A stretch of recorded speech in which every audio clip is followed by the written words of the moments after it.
If you like our video, please subscribe, like, share and comments. Thank you very much. Sanjay Sethi. जान का खतरा ना हो तो प्रेम भी नहीं होगा। जान का खतरा नहीं होता तो मानव अकेला रहता। जान का खतरा नहीं होता तो आज भी मानव 3 लाख वर्ष पहले वाला मानव ही होता।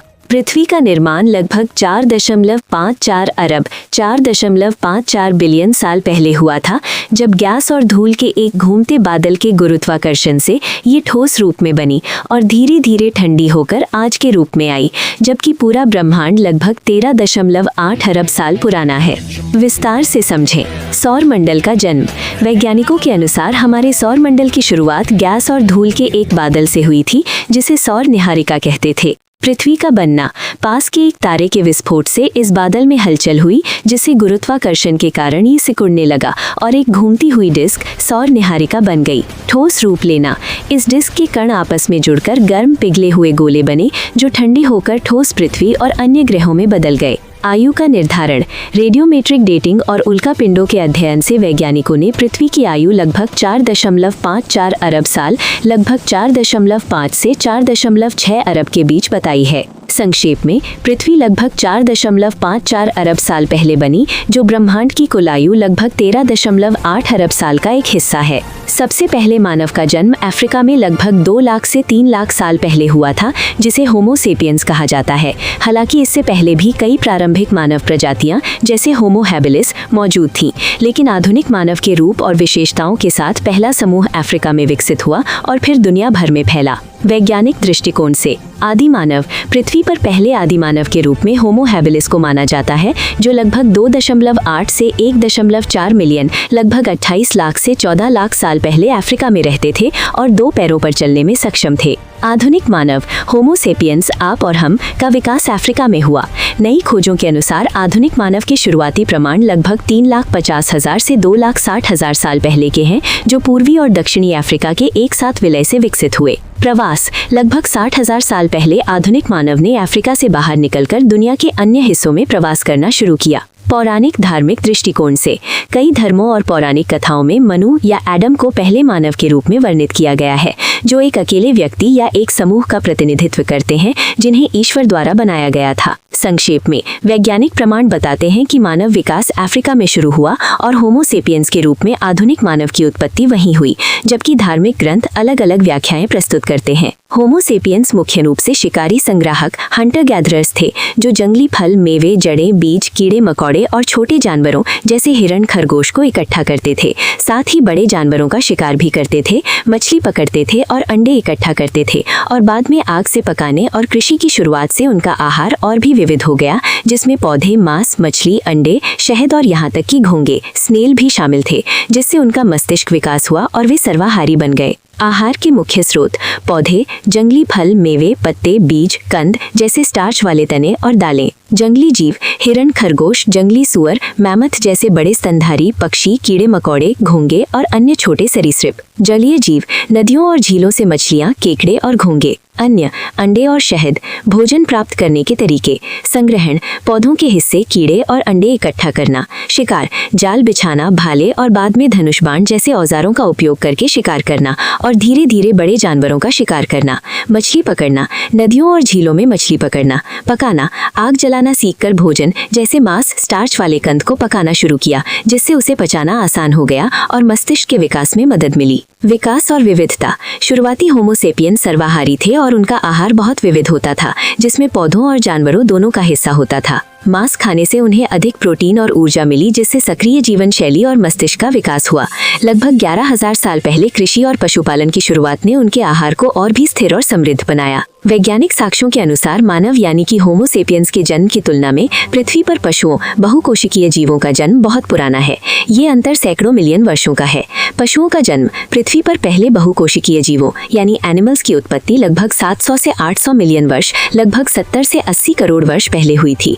मानव का विकास, आधुनिक मानव यानी होमो सेपियंस का उदय बहुत बाद में, लगभग 3 लाख साल पहले हुआ। महत्वपूर्ण तथ्य: प्रारंभिक जीवन लगभग 574 मिलियन वर्ष पहले के स्पष्ट पशु जीवाश्म मिले हैं, जबकि आणविक घड़ियां मॉलिक्यूलर क्लॉक्स जानवरों की उत्पत्ति 800 मिलियन वर्ष तक पुरानी बताती हैं। डायनासोर लगभग 245 से 66 मिलियन वर्ष पहले रहते थे, जो मानव के आने से बहुत पहले का समय है। मानव के प्रारंभिक पूर्वज होमिनिन्स लगभग 6 से 7 मिलियन वर्ष पहले बंदरों से अलग हुए थे, लेकिन आधुनिक मानव होमो सेपियंस का अस्तित्व केवल 3 लाख वर्ष पुराना है। संक्षेप में, पशुओं का जीवन मानव अस्तित्व से सैकड़ों गुना ज्यादा पुराना है। ये इंसान की कहानी है। मानव जन्मा और वो समूह में रहने लगा। समूह में रहने से मानव में सबसे पहले प्रेम जन्मा। प्रेम से जन्मी वाणी, वाणी से जन्मी चेतना, चेतना से जन्मे बुद्ध, श्री कृष्णा और विज्ञान। बुद्ध, श्री कृष्णा और यीशु ने आज से हजारों वर्ष पहले आज के विज्ञान को सॉफ्टवेयर के रूप में कह दिया था। आज वही सॉफ्टवेयर हार्डवेयर बन चुका है और वही हार्डवेयर आज डिजिटल दुनिया बन चुका है, और इसी डिजिटल दुनिया के माध्यम से मैं अपनी बात कह पा रहा हूँ। विज्ञान मानवीय चेतना का अंतर्राष्ट्रीय एक्सटेंशन है। आज मेरी आवाज और मेरा चित्र मात्र एक मोबाइल से पूरी दुनिया में कहीं पर भी एक ही क्षण में जा सकते हैं। हजारों वर्ष पहले बुद्ध और श्री कृष्ण एक ही समय में एक साथ कई स्थानों पर मौजूद होते थे। चेतन की दुनिया में मेटावर्स यानी मेटावर्स की दुनिया हजारों वर्ष पुरानी है। ये दुनिया हजारों वर्ष पहले मौजूद थी, बस अब इसका रूपांतरण होकर ये एक नए रूप में पुनः जन्म ले रही है। जिन्हें हम भगवान कहते हैं, वास्तव में वो कोई चमत्कार नहीं करते थे। भगवान, भक्त, धनवान, भक्त का अर्थ उन्नत गुण, वान का अर्थ स्वामी। भगवान यानी कि उन्नत गुण का स्वामी, अर्थात वैज्ञानिक। वो भी डिजिटल वर्ल्ड और मेटावर्स की दुनिया के जानकार थे। अज्ञानी उन्हें ही चमत्कार समझकर पूछते हैं। आज 17 जनवरी 2026 शनिवार और समय 15:19 PM तीसरा विश्व युद्ध शुरू हो जाए और 3 साल में इस दुनिया से लगभग 99.99% आबादी समाप्त हो जाए और दुनिया का समस्त विज्ञान नष्ट हो जाए। पूरी दुनिया में सिर्फ 10,000 लोग ही जीवित बचे। अब इन बचे हुए लोगों के यहाँ पर बच्चे पैदा हों, ये बच्चे लाखों वर्ष पहले की भौगोलिक परिस्थितियों में जन्म लेंगे, क्योंकि सब कुछ मिट चुका है। आज दुनिया में जो हजारों वर्ष पुराने किले, महल हैं और हथियार हैं और बहुत से हजारों वर्ष पहले की जो वस्तुएं हैं, वो सब भी मिट चुकी होगी। अतीत की कोई एक वस्तु भी संभवतया बची नहीं होगी, क्योंकि परमाणु युद्ध होंगे, हाइड्रोजन बम फटेंगे और अकेले अमेरिका और रूस के पास में इतने परमाणु हथियार हैं कि इस दुनिया को कई 100 बार खत्म किया जा सके। आज की दुनिया का मानव या तो भगवान को मानता है या मानने से इनकार करता है। मानने वाला आस्तिक और ना मानने वाला नास्तिक। भगवान क्या है? चमत्कार करने वाले। नास्तिक क्या कर रहे हैं? उनके चमत्कारों को मानने से ही तो इनकार कर रहे हैं। दुनिया में कुछ लोगों ने भगवानगिरी की दुकान खोल ली है, क्योंकि मार्केट में डिमांड है। डिमांड है तो सप्लाई भी होगी, और दुनिया की 90% आबादी भगवान को मानने वाली है। इसीलिए दुनिया में सबसे ज्यादा भगवान ही बिकता है। मानने वाला और ना मानने वाला दोनों ही जानने की कोशिश नहीं करते हैं। यदि दुनिया में सिर्फ एक ही नास्तिक बचा हो, एक ही व्यक्ति ऐसा हो जो कि भगवान को नहीं मानता हो, शेष संपूर्ण संसार भगवान को मानने वाला हो, तब भी सारी दुनिया मिलकर भी उसे एक नास्तिक इंसान से हार जाएगी, क्योंकि वो भगवान को साबित नहीं कर पाएगी। ठीक इसी प्रकार से तीसरे विश्व युद्ध के बाद जो बच्चे जन्म लेंगे, पैदा होंगे, उन्हें आज के दौर के इंसान विज्ञान की कहानियां सुनाएंगे। वो कहेंगे कि एक मोबाइल होता था, एक कंप्यूटर होता था, एक एरोप्लेन होता था, एक ट्रेन होती थी, एक लाइट होती थी, एक एसी होता था, एक पंखा होता था, एक रोबोट होता था। जैसे हम बहुत से भगवानों के नाम बताते हैं, पर ना मानने वाला तो मानने वाले का मजाक उड़ाता है।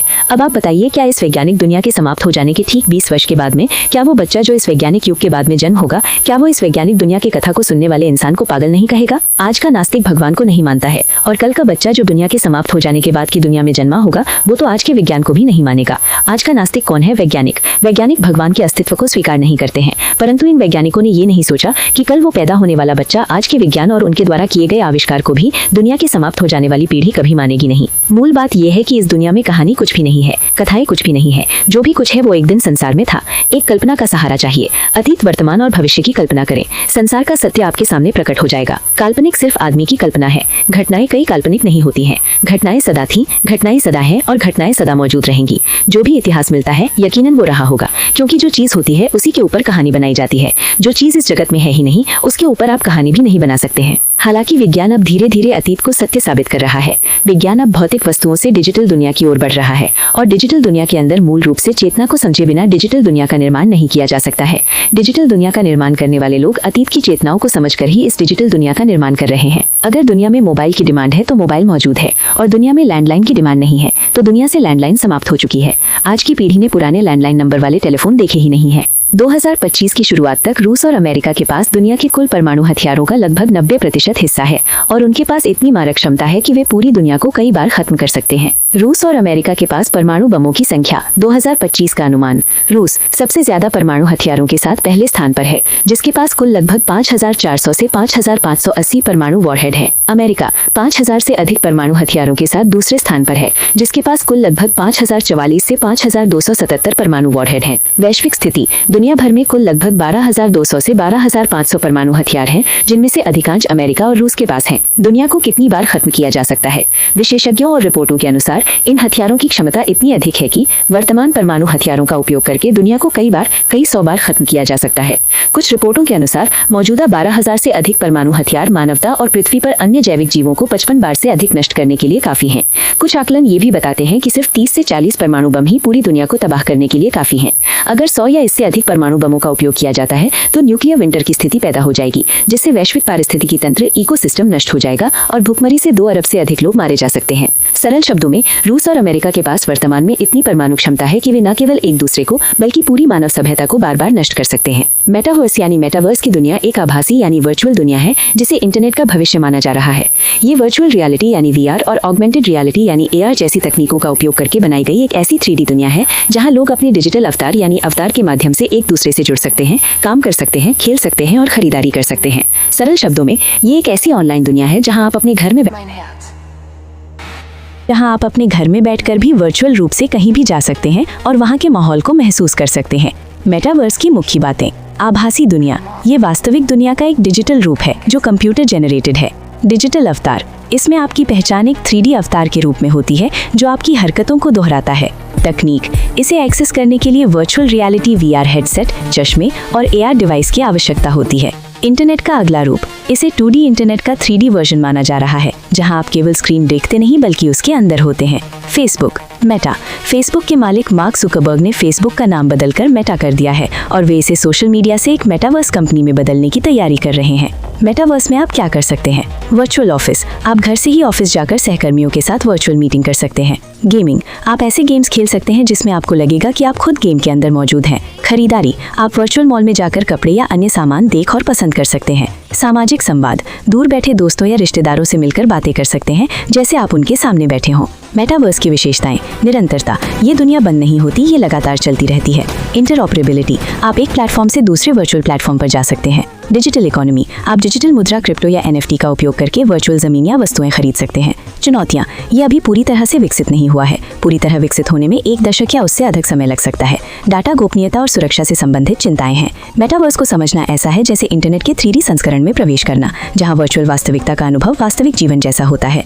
वाणी का वैज्ञानिक अर्थ। मोटर न्यूरॉन, मोटर न्यूरॉन मस्तिष्क और रीढ़ की हड्डी में मौजूद विशेष तंत्रिका कोशिकाएं न्यूरॉन्स होती हैं जो मस्तिष्क से मांसपेशियों तक संदेश पहुंचाकर शरीर की गतिविधियों जैसे चलना, बोलना, निगलना को नियंत्रित करती हैं। जब ये न्यूरॉन क्षतिग्रस्त या मृत हो जाते हैं तो मांसपेशियों में कमजोरी आ जाती है और इस स्थिति को मोटर न्यूरॉन रोग, मोटर न्यूरॉन डिजीज कहते हैं, जिसका एक रूप ALS एमाइट्रोफिक लैटरल स्क्लेरोसिस है। मोटर न्यूरॉन के कार्य। संदेशों का संचार, ये मस्तिष्क से मांसपेशियों तक चलना या मुड़ना जैसे संकेत ले जाते हैं। स्वैच्छिक और अनैच्छिक क्रियाएं, ये शरीर की सभी ऐच्छिक जैसे हाथ हिलाना और अनैच्छिक जैसे सांस लेना गतिविधियों को संभव बनाते हैं। मोटर न्यूरॉन रोग, मोटर न्यूरॉन डिजीज। क्या होता है? मस्तिष्क और रीढ़ की हड्डी के मोटर न्यूरॉन्स धीरे धीरे खराब होने लगते हैं और मर जाते हैं। परिणाम, मस्तिष्क और मांसपेशियों के बीच संचार टूट जाता है, जिससे मांसपेशियों में कमजोरी आती है और वे कमजोर होती जाती हैं। अंततः लकवा मार सकता है। प्रकार, इसमें ऊपरी मोटर न्यूरॉन मस्तिष्क से और निचले मोटर न्यूरॉन रीढ़ की हड्डी से दोनों प्रभावित हो सकते हैं। उदाहरण, ALS मोटर न्यूरॉन रोग का सबसे आम रूप है। संक्षेप में, मोटर न्यूरॉन वे तार हैं जो मस्तिष्क को मांसपेशियों से जोड़ते हैं।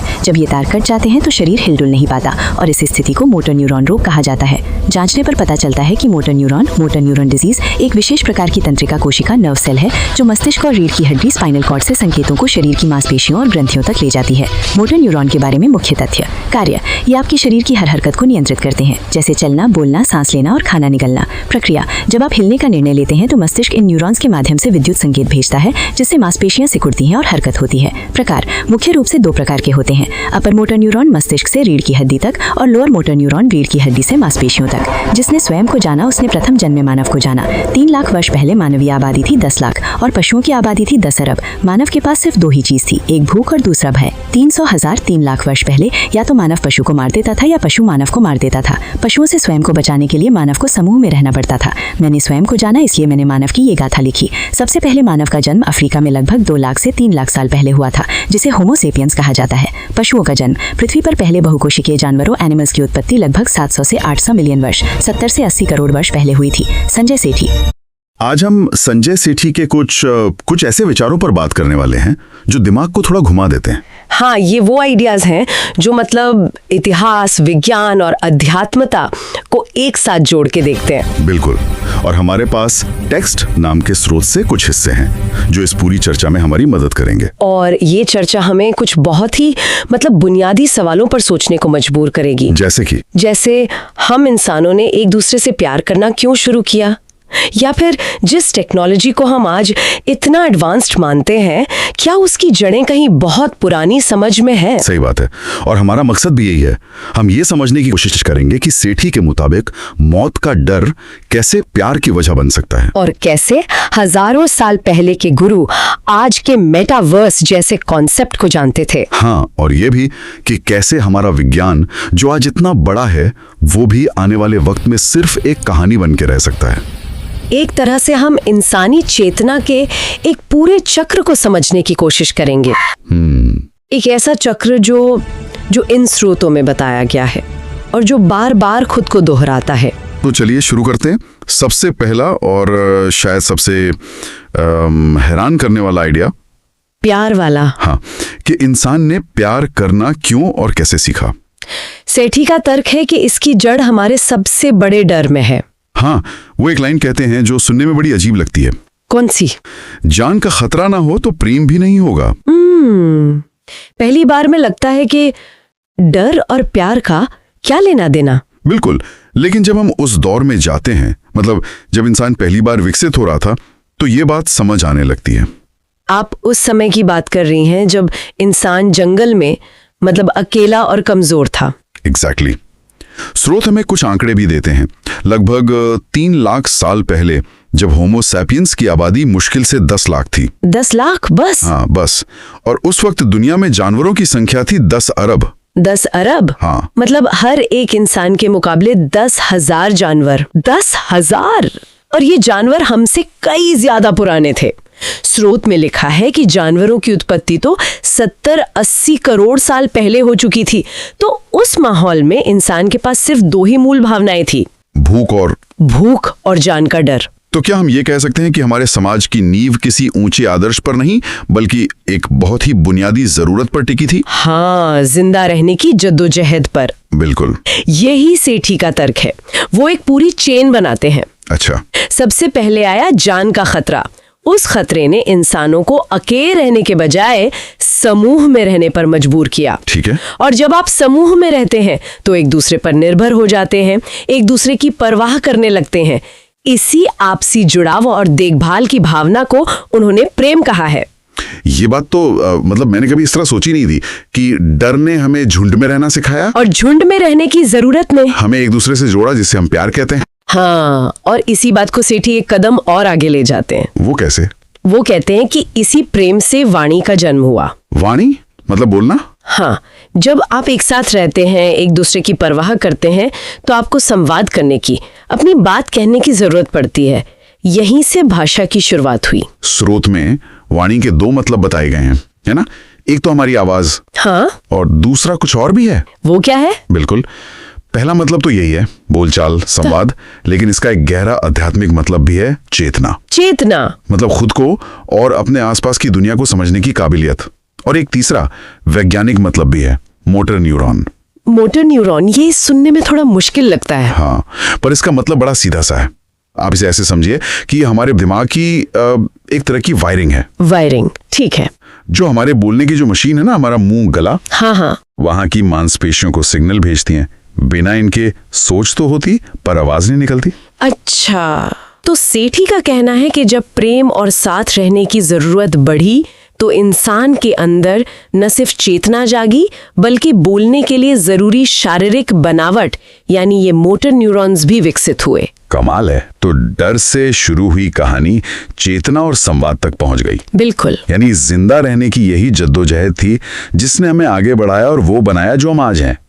तो अगर डर ने हमें संवाद और चेतना दी, तो इस चेतना का सबसे ऊंचा स्तर क्या था? शायद वही जिसे सेठी आध्यात्मिक गुरुओं से जोड़ते हैं। सही पकड़ा आपने। जिन्हें वो एक तरह का वैज्ञानिक मानते हैं। हाँ, और यहीं से उनकी बात और भी दिलचस्प हो जाती है। वो कहते हैं बुद्ध, श्री कृष्ण और यीशु ने आज से हजारों वर्ष पहले आज के विज्ञान को सॉफ्टवेयर के रूप में कह दिया था। सॉफ्टवेयर और हार्डवेयर, ये उदाहरण आज की पीढ़ी के लिए समझना बहुत आसान है। बिल्कुल। इसे थोड़ा और समझाएंगी? ये सॉफ्टवेयर हार्डवेयर वाली बात असल में है क्या? उनका कहना है कि चेतना की जो गहरी समझ इन गुरुओं ने हासिल की थी, वो एक तरह का ऑपरेटिंग सिस्टम था, एक सॉफ्टवेयर। उन्हें ये पता चल गया था कि ये ब्रह्मांड कैसे काम करता है, ऊर्जा कैसे काम करती है और इंसान का मन कैसे काम करता है। ये सब नियम, ये समझ ही सॉफ्टवेयर है। और हार्डवेयर? हार्डवेयर वो चीजें हैं जो हम आज बना रहे हैं, हमारे mobile phone, internet, computer, satellites. अच्छा। सेठी कहते हैं कि आज का विज्ञान असल में उसी पुरानी चेतना वाले सॉफ्टवेयर को चलाने के लिए हार्डवेयर बना रहा है। इसीलिए वो विज्ञान को मानवीय चेतना का अंतर्राष्ट्रीय विस्तार कहते हैं। लेकिन क्या ये विज्ञान और धर्म को मिलाने की एक जबरदस्ती की कोशिश नहीं लगती? बहुत से लोग कहेंगे कि ये दो बिल्कुल अलग अलग चीजें हैं। सही सवाल है। एक विश्वास पर आधारित है, दूसरा सबूत पर। ये एक बहुत जरूरी सवाल है और सेठी इसका जवाब एक उदाहरण से देते हैं। क्या उदाहरण? वो कहते हैं आज हम मोबाइल फोन से अपनी आवाज और तस्वीर 1 सेकंड में दुनिया के किसी भी कोने में भेज सकते हैं। ठीक है। ये क्या है? ये आज की तकनीक है, यानी हार्डवेयर। ठीक है। अब पुरानी कहानियों को याद कीजिए जहां कहा जाता है कि बुद्ध या श्री कृष्ण एक ही समय में कई जगहों पर प्रकट हो सकते थे। हाँ, सुना तो है। सेठी के मुताबिक वो लोग चेतना के जरिए यानी सॉफ्टवेयर के जरिए वही काम कर रहे थे जिसके लिए हमें आज मशीन की जरूरत पड़ती है। सिद्धांत एक ही है, बस तरीका अलग है। तो जिसे हम चमत्कार मानकर पूजते आए हैं, वो शायद उस जमाने की एडवांस टेक्नोलॉजी थी। हाँ, बस वो चेतना पर आधारित थी, मशीनों पर नहीं। यही उनका तर्क है और वो इसी को आज के मेटावर्स से जोड़ते हैं। मेटावर्स से? वो कैसे? मेटावर्स क्या है? एक वर्चुअल 3D दुनिया है ना, जहां हमारे डिजिटल अवतार घूमते फिरते हैं। हाँ। लेकिन सेठी कहते हैं कि यह कॉन्सेप्ट चेतना की दुनिया में हजारों साल पुराना है। यह बस नए हार्डवेयर के साथ दोबारा सामने आ रहा है। इसका मतलब तो ये हुआ कि ये भगवान शब्द का मतलब भी शायद वो नहीं है जो हम समझते हैं। स्रोत में इसकी एक नई परिभाषा दी गई है। भग यानी उन्नत गुण और वान यानी स्वामी। हाँ, तो भगवान का मतलब हुआ उन्नत गुणों का स्वामी। सेठी के अनुसार ये लोग चमत्कारी पुरुष नहीं थे, बल्कि चेतना और आप कह सकती हैं डिजिटल दुनिया के वैज्ञानिक थे। पर लोगों ने उन्हें आम लोगों को जब उनका विज्ञान समझ नहीं आया तो उन्होंने उसे चमत्कार मान लिया और उन्हें पूजना शुरू कर दिया। ये तो पूरे नजरिए को ही पलट देता है। हाँ, ये धर्म और विज्ञान के बीच एक पुल बनाने जैसा है। बिल्कुल। तो हम चेतना के उस पुराने सॉफ्टवेयर पर आज का नया हार्डवेयर बना रहे हैं। लेकिन इन विचारों के साथ एक बहुत गंभीर चेतावनी भी जुड़ी है। हाँ। क्या हो अगर ये सारा हार्डवेयर अचानक खत्म हो जाए? और यहीं पर सेठी हमें एक काल्पनिक लेकिन डरावनी स्थिति में ले जाते हैं। वो तीसरा विश्व युद्ध वाली बात। और 26 को तीसरा विश्व युद्ध शुरू हो जाता है। 3 साल तक चलता है और दुनिया के 99.99% आबादी के साथ साथ हमारी सारी वैज्ञानिक तरक्की भी खत्म हो जाती है। और ये सिर्फ कल्पना नहीं लगती जब हम स्रोत में दिए गए आंकड़े देखते हैं। नहीं लगती। रूस और अमेरिका के पास दुनिया के करीब 90% परमाणु हथियार हैं। इतने कि इस दुनिया को सैकड़ों बार खत्म किया जा सकता है। बिल्कुल। और सिर्फ 100 बम भी एक न्यूक्लियर विंटर ला सकते हैं। न्यूक्लियर विंटर इतना धुआं और धूल कि सूरज की रोशनी जमीन तक नहीं पहुंचेगी, सारी फसलें बर्बाद हो जाएंगी और अरबों लोग भूखमरी से मर जाएंगे। ये विनाश का एक बहुत असली खतरा है। हाँ। लेकिन इससे भी ज्यादा डरावना वो सवाल है जो इस विनाश के बाद खड़ा होता है। हाँ, उस दार्शनिक सवाल पर ध्यान देना जरूरी है। सोचिए, इस महाविनाश के बाद पूरी दुनिया में सिर्फ 10,000 लोग बचते हैं। सिर्फ 10,000? शहर, किताबें, कंप्यूटर, इंटरनेट, सब कुछ तबाह हो चुका है। अब 20 साल बाद जब एक बच्चा पैदा होता है तो कोई बूढ़ा इंसान उसे बताता है कि एक मोबाइल नाम की चीज होती थी। हाँ बेटा, एक जमाना था जब हमारे पास एक डब्डी होती थी जिससे हम हजारों मील दूर बैठे इंसान को देख भी सकते थे और सुन भी सकते थे। या वो बताएगा कि लोहे के बने बड़े बड़े हवाई जहाज होते थे जो आसमान में पक्षियों की तरह उड़ते थे। वो बच्चा क्या सोचेगा? वो बच्चा शायद उस बूढ़े को पागल समझेगा। हाँ, या सोचेगा कि वो कोई मनगढ़ंत कहानी सुना रहा है, जैसे हम आज परियों की कहानियां सुनते हैं। उसे यकीन ही नहीं होगा। अब इसकी तुलना आज के नास्तिक से कीजिए। आज का नास्तिक जो सिर्फ विज्ञान हो सबूतों पर यकीन करता है। हाँ, वो भगवान की, चमत्कारों की या किसी भी ऐसी चीज की कहानियों को मानने से इनकार कर देता है जिसे वो देख या साबित नहीं कर सकता। वो इन बातों का मजाक उड़ाता है। ये तो बहुत बड़ी विडंबना है। से? सेठी की वो लाइन याद आती है मुझे। कौन सी? आज का नास्तिक भगवान को नहीं मानता है और कल का बच्चा आज के विज्ञान को भी नहीं मानेगा। एग्जैक्टली। मतलब आज के वैज्ञानिकों को शायद ये एहसास तक नहीं है कि उनके बड़े बड़े आविष्कार, उनकी सारी खोजें अगली पीढ़ी के लिए सिर्फ पौराणिक कथाएं बनकर रह सकती हैं। और यही उनके विचारों का सार है कि इतिहास एक सीधी रेखा में हमेशा आगे नहीं बढ़ता। ये एक चक्र है, एक साइकिल है। विनाश और फिर से शुरुआत का चक्र। हाँ, इसीलिए वो कहते हैं कि कोई भी कहानी पूरी तरह काल्पनिक नहीं होती। उनका एक बहुत गहरा वाक्य है, जो चीज इस जगत में है ही नहीं, उसके ऊपर आप कहानी भी नहीं बना सकते हैं। एक मिनट, इसका मतलब तो ये हुआ कि जो भी पुरानी पौराणिक कथाएं हम सुनते हैं, जैसे उड़ने वाले रथ या ऐसे हथियार जो पूरी सेना को खत्म कर देते थे, वो सब कभी ना कभी सच रही होंगी। शायद किसी पिछले भूले बिसरे चक्र की टेक्नोलॉजी। यही उनका निष्कर्ष है कि जिसे हम आज कल्पना समझते हैं, वो शायद किसी और युग की एक याद है। और जो तकनीक हम आज बना रहे हैं वो भी भविष्य के लिए बस एक याद या कहानी बनकर रह सकती है। बिल्कुल। और विज्ञान अब धीरे धीरे भौतिक चीजों से हटकर डिजिटल दुनिया की तरफ जा रहा है। और स्रोत कहता है कि डिजिटल दुनिया का विकास चेतना को समझे बिना हो ही नहीं सकता।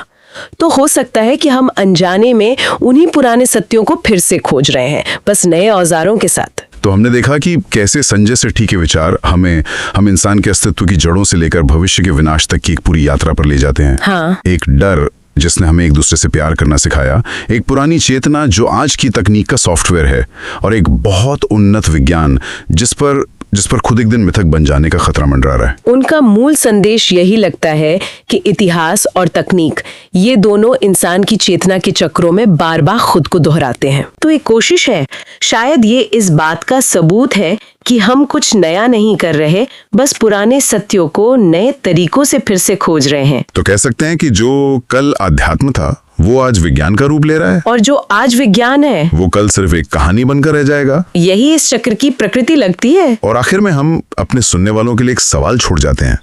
अगर ये सच है कि कहानी सिर्फ उसी चीज पर बन सकती है जो कभी ना कभी अस्तित्व में थी, तो ये सोचना दिलचस्प है कि हमारी आज की दुनिया, हमारा विज्ञान, हमारी तकनीक, हमारी कला अगले चक्र तक किस रूप में बचेगी।